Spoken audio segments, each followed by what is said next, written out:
Be greeted once more, saints. Welcome to another edition of the Life of a Dreamer book review session. We once more thank the Lord for this opportunity that He has granted unto us again for us to meet as children of God and to interact with regards to the much talked about book. You see, if you do not yet have this book in your bookshelf, something is missing. You see, I'm trying to look at my Facebook, my phone book, my WhatsApp, my Twitter. I realize that most people already have this book. But however, there's still a few. If you are in my contact, in my friends list, you are in my Facebook, you are in my Twitter, and I personally know you. People that I personally know literally have the book, and including those that I do not know. So if you still do not yet have it, I provoke you to find the book. The first chapter of the book, actually is the second chapter of the book. It speaks about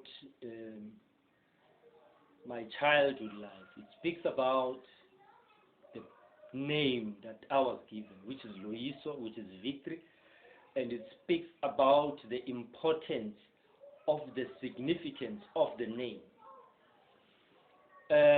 Some of us might have been given names that we didn't choose, names that are not as positive as we would love.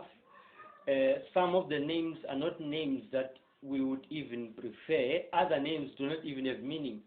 I would rather be someone who is given a name that has no meaning than to be given a name that has a negative meaning, because that one is the most scariest thing ever. That's one of the lessons. Just as I'm opening the book, I'm just speaking about the fact that I was given the name Loyiso, which is victory, which is a conqueror, Muhluri, Umungobi or Ukungoba, Victor, victory, whatever you want to call it, but that's my name, that's the meaning. Now this name is actually challenging me, it's provoking me not to live below the standard of the meaning of the name. It comes as no surprise that in the midst of all the challenges that I've been through in my life, in the midst of all the hardships, the trials, the tribulations that I've experienced over the years, when things seemed like they're not going to work out, but I kept pushing because my name says Loyiso.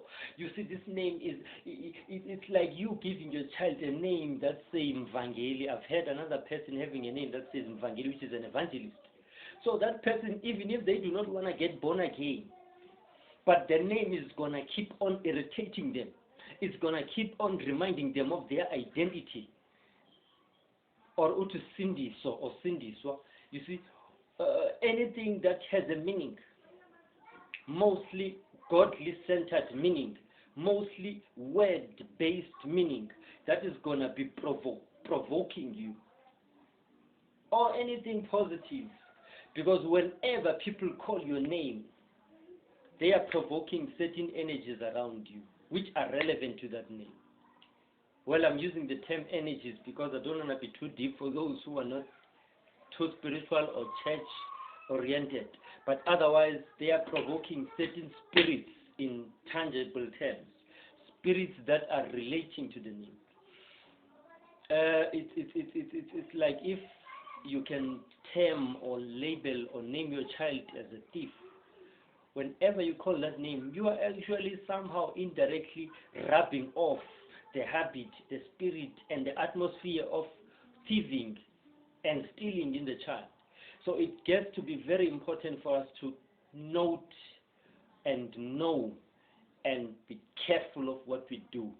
In fact, I usually say we should not name our children based on what we feel and where we are. We should rather give them prophetic names which are relevant to where we want to be and where we want to see them and where we believe God is going to take us and take them.